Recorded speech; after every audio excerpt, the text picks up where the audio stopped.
Hello and welcome back to Talk Pitch Side. I am your host PJ, and it is just me today. Tony's in the midst of his own soccer football match, playing some indoor soccer, so we're gonna give him the night off while he gets his fitness in. But we've got a decent amount to cover today. So we've got, of course, Leagues Cup results, a couple signings and transfers that we want to speak about before we get into anything. And then also, of course, MLS preview. We have MLS is back this weekend on Saturday, the 15th. So get excited for that. We're back to our normal schedule. No more breaks. that's, that's the big news. No more breaks in the MLS this season. We are past World Cup. We're going to be past Leagues Cup, and thank the Lord for that. I'm ready to have my consistent MLS games every weekend. We need it. It's going to coincide with the Premier League coming back, a lot of leagues coming back. With that being said, so soccer is full go now. So if you are new to the sport, new to the MLS, great time to get back into it. Great time to get back into any sort of soccer football as it continues to grow here in America and beyond. So we're excited for that.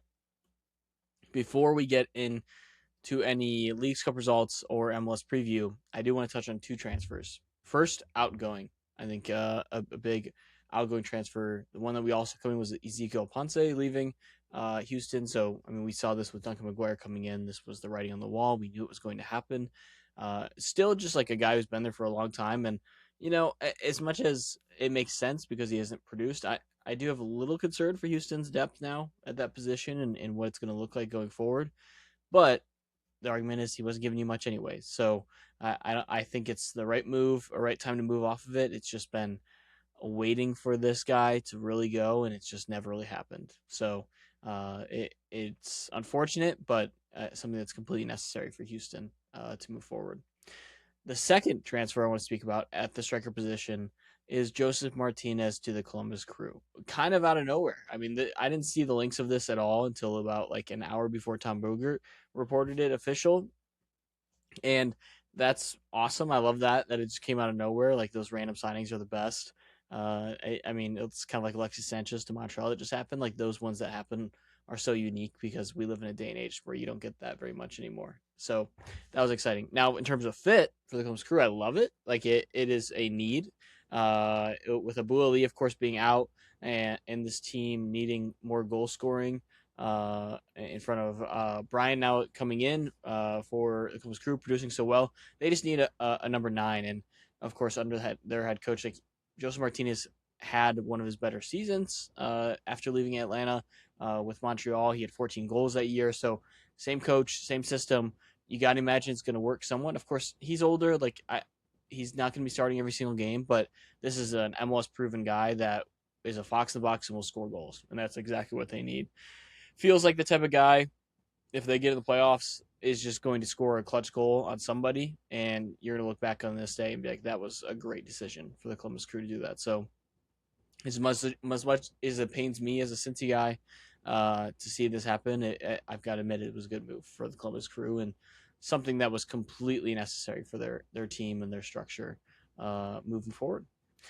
Let's get into some League Cup results here because we're in the midst of round 3. There's some games going on right now as I'm recording, so it's not completely finalized yet. We've got a great view on what it's most likely going to be, but there's still a couple things that could change some things around here. So it started off like it's like the people we thought would cruise did not. You had Columbus drawing Pumas, and that game got chippy and gross late. They win on penalties, so they end up like getting the 2 points out of it, which was great. Cincinnati lose to Alice. That was a complete frustrating game where Cincinnati just fell apart in the last 5-ish minutes of the game and allowed 2 goals and missed about 5 sitters, so they completely choked that one away. Charlotte lose to Pachuca at home in a game they should have won. That was another one that an MLS team just choked away an opportunity to move on. RSL dominated Juarez, which I think RSL is looking like awesome for the MLS side of things in this tournament. I'm excited to see them continue on here. Miami lose again, which was you thought they were probably going to rotate. They didn't really rotate too much. Everyone played for the most part, so that was surprising. They lose 2-3 to Leon. Any other results? Nashville losing to Monterrey late. That was a late goal. MLS guys scoring again for Monterrey. I believe it was Kuipers late that scored that one. Dallas lose 3-1 to Toluca. That was the one we thought was going to happen. LAFC draw. You have Philly already losing. You have NYCFC winning. Austin is yet to play. They feel like they're going to be the fourth team that's going to get in with that group that's already setting up there. So I it's like the counting the chickens before they hatch with a lot of these MLS teams, and it's the same old story with how we go up against these Liga MX sides. It can be frustrating at times, and I think that it's unfortunate the way it shook out for some of these teams, and four MLS teams getting regardless, so it's not like anyone's getting eliminated from MLS in general. It's just more which MLS teams are going through, and you saw a couple MLS teams throw away a really good opportunity to go for a trophy in this season. So unfortunate, but like I said, we've got MLS play that a lot of these teams are now have to gear up for here this Saturday already. So a lot of teams that were like Cincy went full go, and now those guys all have to start playing again. So it'll be interesting to see what rotation looks like this weekend for Cincinnati and some of these other teams. So we'll keep an eye on that. Speaking of that MLS season, let's get into it. Let's talk about some of these games. I think it's a great slate. It's going to be interesting to see, like I said, which teams rotate in MLS play, how it affects them, their play now. Are any teams going to ride a high that they've gotten during Leagues Cup? And of course, Leagues Cup continuing for 4 teams. Like, how is that going to affect them here in the short term during this season? To get us started, we've got Atlanta at home against the New York Red Bulls. I don't really know what's making this game. Red Bull's been playing solid as of late before the break. Once again, we're coming off another break. So you had coming out of the break, teams start feel themselves, like play 3 games, and you start to feel better. There was another break. So it's an odd timing. Of course, they played through this break like it was a tournament, but it was rotated weird structure. Like it's still teams not finding their footing yet. I just believe in the Red Bulls and what they are more than Atlanta at this point. Of course, I still want to see Atlanta maybe get one of these guys they've been linked with, like Embolo or Darwin Nunez. I think it would be fun, but they still need to build so much more around that roster. And Red Bulls, like I said, young. They're going to have fresh legs. They're going to be able to press the heck out of Atlanta. So I'm excited to see how that one goes, but I definitely have Red Bulls in that game. We also have Montreal and DC United. This would probably be the MLS sicko game of the week. I got to imagine looking at this slate.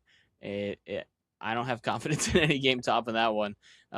Montreal, of course, we have got Alexis Sanchez. I don't know if he'll feature in this one as a starter. Maybe he'll get in a substitute or what his fitness is currently. It would be really fun. DC, really quick.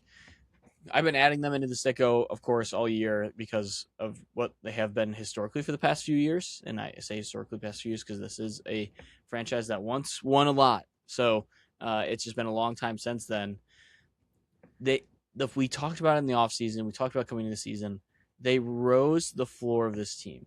And they've only gone and added to that during this transfer window. And I do think this team has a real shot to make the playoffs. I think they have a real shot to build upon this roster they've been making now, and it excites me. Like I'm happy they've gone and done what they have because the fan base deserves it, and these players deserve it, and I think they're going to continue to show it. I think they beat Montreal, even though it's on the road. I've got 2 road teams already winning my first 2 games, so we'll see how that all ends up going. But I really do believe in what DC's doing. I think it's exciting. I'm impressed with how quick they turned this around in just 2 transfer windows and a commitment to the team in those 2 transfer windows and how that can quickly change a team. So expect a Tyree goal and DC to win this one. Charlotte and Columbus, 2 teams in Leagues Cup that have been playing their guys all along. So I'm interested to see what those rosters look like going head to head. So I'm excited to see who comes out in this one. Columbus will be moving on. Charlotte will not be moving on. I believe. I think that's how it will all work out. But they could potentially move on. So I'm going to go Charlotte at home because I think Columbus may rest some guys just in preparation for Leagues Cup. So I'm going to go Charlotte at home. But this Columbus side's got something going. I mean, they've been playing better football lately since the transfers have come in. The DP started playing. So I like what they're building, and I think this is just classic Columbus. It's a quick turnaround. They're going to rebuild quick, and they're going to try and be as competitive as soon as they can. So, impressed with what Columbus has done, but I think they'll rotate a little bit. I think Charlotte will possibly rotate, but I will take them at home because they're not going to be worried about another Leagues Cup game potentially. We'll see. We'll see.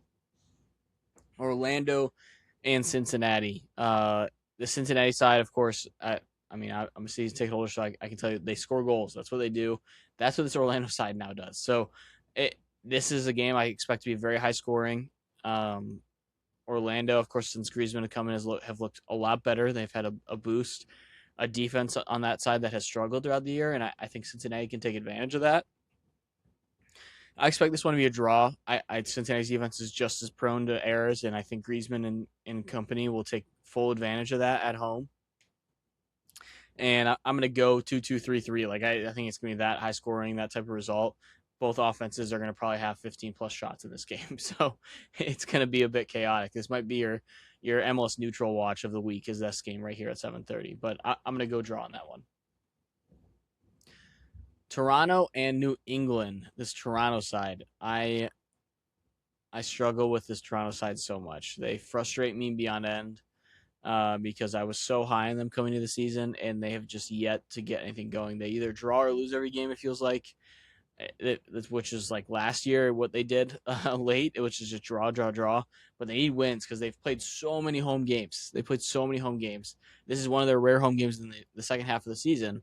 But they're going against a New England side that has played well. Of course, they're in there. I think still in the top 4 of the Eastern Conference. I think they lost in their last game before the break, so that against Houston. So they're going to look for a rebound here, but I expect them to do so against Toronto in some degree. I don't know if it's going to be a draw. I don't know if it's going to be a win, but I'll go draw. I just don't see how Toronto wins this game. I think New England's too good, and Toronto has struggled to get all 3 points consistently. Houston and the LA Galaxy. Of course, LA Galaxy now with Chucky Lozano. I'd expect that he features in this game. This is going to turn into a game I want to watch because of that. I want to see how he looks on the field for this LA Galaxy side. Houston have played well. They came out of the break playing well and have looked better offensively. I want to see it all put together. Of course, I talked about Ezekiel Ponce now out, so Duncan McGuire needs to score. Like he needs to provide for this team. So I'm interested to see if he can get anything going in that realm. But I'm excited. I'm excited to hear and see what the result is in this one. I'm going to go Houston winning at home, even with the Chucky Lozano bump. I think they're better spine and more consistent. And LA Galaxy, another one of those teams coming the year that I was excited about, and they've completely let me down. Nashville and Miami. Miami is probably the headline game of the week. This one, I'm interested to see what the lineup looks like for Miami. Is Messi going to play? Of course, he's dealing with the passing of his father, and he just came back. He was on the bench for their last Leagues Cup game, so he was there, but struggling, of course, with that. So I don't know if we'll see him starting. And then this Nashville side, Inter Miami side, both have just finished Leagues Cup. We'll see if they're rotated, but neither of them are moving on. So I expect them to be full go. And this is going to be a fun one. Nashville's really struggled out of the break. I'm nervous about what's going on there. They just need to get healthy. If Espinoza could play, which I am unsure if he's going to in this one. I can take a quick look at injuries here just to see if there's any update. Espinoza missing has been the big thing for them. Like that's the thing that they're struggling with right now. That you can feel it when you watch them play. They've needed him. They need help, and it'll be interesting to see how that can affect them if he is playing. I don't have any word yet, but I'm going to say at most he'll probably be subbing in. So I'm going to give the edge to Miami. I just think they're better. They have more talent.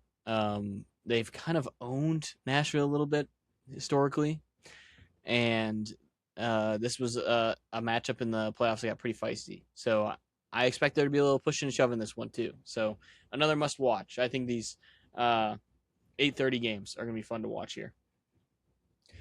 9:30, we've got Colorado against Sporting Kansas City. Of course, Colorado has been in the transfer world in terms of transfers, people incoming, outgoing, which you like to see. The biggest of which, of course, is Lucas Harrington going to Hull City, and he is going to be think it was like 17 million. So good move for them. They've brought in a couple people as well to kind of help and support this team going forward. But I think this is going to be, for this matchup specifically, it's going to be high scoring. I think both their defenses struggle and at random points. I think Colorado has the edge, of course, at home because they're playing SKC. SKC, of course, brings in another big transfer of their own. So it's going to be an interesting build here for SKC. I still need to like feel confident in some degree of how they're doing it because I don't know. I just there's so many holes on this team, so much depth that is necessary in this team. We talked about coming to the end of the year. They felt like they had like 14 senior players on their roster, and that's just you're just not going to win games in the MLS that way. Like you've got to be able to spend. New owners saying he's spending money. They have been showing it in this transfer window, but it's going to take time. It's not just going to be fixed now. So I'm going to go Colorado at home because of that. RSL at home against Minnesota. RSL, one of those teams that is moving on in Leagues Cup, so may affect them in rotation and how that all works out. Minnesota, a team that I expect to start playing better. They struggled, I believe, out of the gates here since the breaks, and they need to bounce back in a big way. I just don't know if it's going to happen against this RSL side. They're going to be really hoping for a rotated RSL side because they need some points here. They're right outside that playoff line. They started better, have kind of tailed off now for the last little bit in terms of MLS play. 2 losses, 3 draws in their last 5. So they're going to be looking to bounce back. And RSL also needs 3 points in terms of like MLS table here. I believe, yeah, they're in 5th. So they're right outside that like top 4. And I think they just are more. I believe in them more than this Houston team. I know there's been transfers. I know there's been things that have happened. Gozo going, but I mean, you still have so much attacking talent on this team. I think by the end of the season, you're to see them in that top 4 to finish out this year. So I'm excited to see how this goes for them. But I'm gonna go RSL at home, and I know that might look bad if they fully rotate, but we'll see. I'm just gonna go RSL and trust it. LAFC at home versus San Diego. This is a matchup last year. If I would have told you that this was coming up, we would have all been really excited because it is fun to watch these two teams get after it when they're going. Problem is San Diego has struggled and it's been inconsistent. You don't really know what's coming. LAFC has at times, but it's been a much higher floor. Son has been on fire. I mean, coming out of the break, I don't think he's not scored in an MLS game yet. So he's going to be looking to keep it rolling. LAFC, I mean, they've out of the last 5 games, won 4, drew 1, and Son has been now scoring. So this team is very dangerous, very capable, sitting in that number 2 spot in the Western Conference. Like they just are inevitable. And San Diego, 13th place. I gotta imagine the record compared to last year at this point is wildly different. Struggling side, they get rid of Chucky Lozano, so distraction technically gone. Did not even give them a DP slot. They're all still paying so much money for his salary, it still counts as a DP, so they don't get to replace him. So I just don't see where this gets much better for San Diego this year. Feels like it's not going to really be fixed until Chucky Lozano's out of their life, fully out of their life. San Jose against St. Louis would have been much more interesting before the transfers St. Louis just did because they came out of the break playing really well. Like I've been really impressed how they've been playing. 1-4 of the last 5. Like that's where this team has been going. San Jose struggling out of the break. So they came out. I believe they lost. They lost 2, drew 1 of those games, and the draw was against the Galaxy, who they should be beating. So a team that's struggling, they need support in a big way. I think that this is the perfect time because Hartle for St. Louis leaving, big transfer. I mean, it was like the heart and soul of what was going with this team as of late, and I'm nervous for St. Louis now. I mean, they jumped all the way up to 7th in the Western Conference. They passed the likes of Portland and Seattle, who's been just spiraling, and I think that I'm bummed for St. Louis if they don't get someone in to fill the spot because big name Hartle. I mean, he's been so good for them. This team's been rolling, and then you're just taking the life out of it. So I'm gonna go San Jose at home. I think they bounce back and they get all 3 points against St. Louis. Sunday slate, we got 4 Sunday games, which is rare. They're getting them in before NFL comes back. And they're all late. We got 2 6 p.m.s, 8:30 and a 10:30. Very late games. Chicago against Portland. Lewandowski, of course, now full go. He's been scoring, so they're going to be looking to continue to feed him. They're playing Portland, who have been scoring as well. Can be so up and down. Portland. I know it's been more up than down as of late. Kevin Kelsey has been awesome for this team. They I saw some reports that they're getting offers from like the likes of Rangers, some other European teams for Kevin Kelsey. So we'll see if that ends up affecting this team at all. But double-digit millions. So it's going to be intriguing for them because I think they brought him in for around 7. So that's just profit, and a team like Portland might need to take it. But not. I think I saw it's not a situation he's asking to leave, but if someone hits your number, you're going to have to consider it. But for this game alone, I'm going to go Chicago at home. They're Lewandowski will get a goal. I think this will be like a 3-1 game, 3-2 game. Like goals will be had in this game, but I'm going to go Chicago at home. NYCFC against Philadelphia. Philadelphia, one of the stories in the MLS since the World Cup came out and have just been awesome during MLS play since they come out of break. At the same time, NYCFC have also looked pretty decent coming out of break. I think 2 wins and a draw since they come out of break. Philly, all 3 wins. And 13th in the East, despite getting 3 points. Just put in perspective, they've played, 18 games. Only 3 have been after the World Cup. They got 9 points from those 3 games. From the other 15 games before the World Cup, they got 7 total points. Like that. Kai Wagner, I guess, is the key. We doubted it, but Kai Wagner is the key. He runs the show, and he got it to work for them. So this is like one of my favorite games to watch the weekend. I'm going to be tuning in this one. NYCFC have made a ton of transfers. Still trying to put it together. It feels like that's going to take a little bit of period to really get it going, but we'll see how it all shakes out. Continuing on here, we have Austin at home against Dallas. Austin side, I have no idea what to make of them. Jim Curtin's like not coaching. It's still one of the more bizarre stories to me that he's just not coaching this team but hired. And then Dallas have been up and down themselves, but I do believe in them more than this Austin side. They're sitting 6th in the West right now. Come out a little shaky since the World Cup, but Austin, of course, 14th place. I'm gonna go Dallas on the road to get all 3 points. Seattle against Vancouver. Another game last year. If I would have pitched this to you, you'd have been like, "This is a must-watch." Seattle's just been horrible. They have been so bad. I know it's just injuries. People say that like injuries are playing a factor. Pedro de la Vega finally comes back, leaves injured again. I don't know how they keep this guy anymore. Like in the most frustrating injury team, eventually there's a point where it's like, hey, we have a super veteran team that gets hurt a lot. We've got to start shaking things up. So I'm interested to see when that does come for Seattle eventually. They need it desperately. Vancouver, I'm taking all 3 points in the road. Like this team is, despite Superhalter leaving, they're trying to bring in help. This core of this team, I still believe in, and I think they do it on the road against Seattle because Seattle just hasn't been able to find themselves at any moment. So I'm going to go Vancouver on the road, getting all 3 points. Okay, well, that's going to do it for my MLS preview. But of course, we're all always tuned in to our good friend Stin's MLS preview. So let's take a quick break and see what Stin's got for us. This, folks, is what they're calling the upper toilet bowl. I can't believe how bad the interim head coach for Montreal has been. I want another 4-4 match from these two teams. DC United 2, Montreal 2. DK versus Denke, not the Evander versus Spicer matchup y'all thought I was going to say.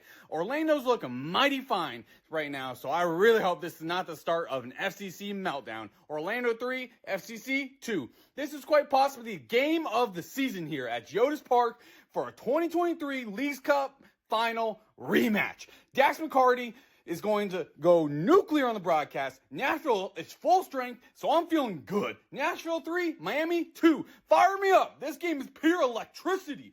Timo Werner is going to have the time of his life against the heavily historical German-rooted city. Does selling the German kill the momentum for St.